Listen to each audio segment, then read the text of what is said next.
یادی پدر شام و سحر ناله کنومه وای داد بگوم دلگ مسد پاره کنومه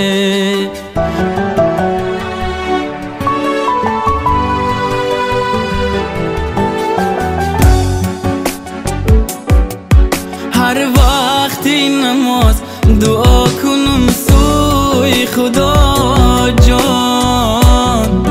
بر روحی پدر دعا زی قرآن کنم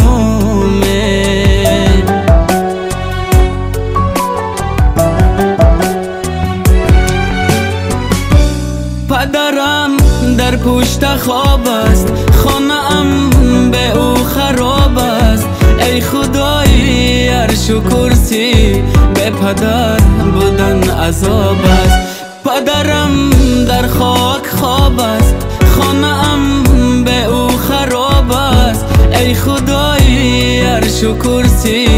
به پدر بودن عذاب است به پدر بودن عذاب است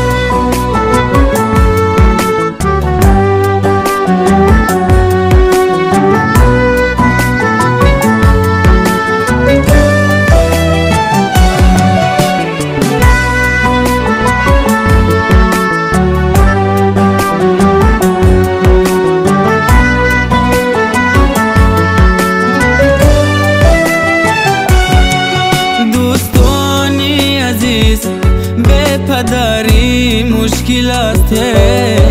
غم های پدر یک داغه که در دل است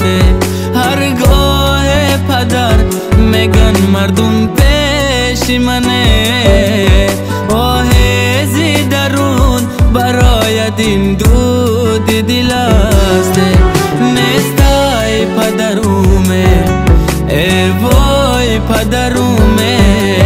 داغای به پدری بسوختای این جگرومه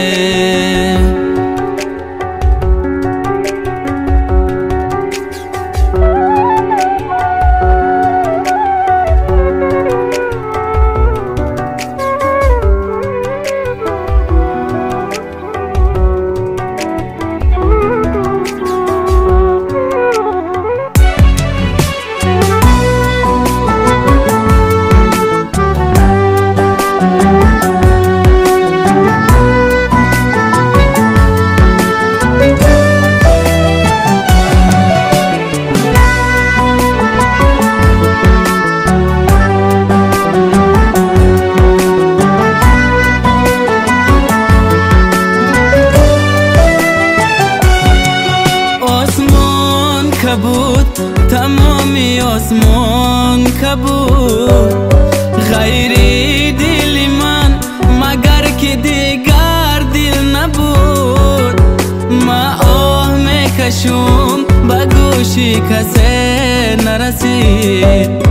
زیرا که خدا زی دنیا پدر مرا بود نیستای پدرومه ای وای پدرومه داغای به پدری بسوختای این جگرومه پدرم در پشت خواب است خانه ام به او خراب است ای خدای عرش و کرسی به پدر بودن عذاب است پدرم در خاک خواب است خانه ام به او خراب است ای خدای عرش و کرسی به پدر بودن عذاب است به پدر بودن عذاب است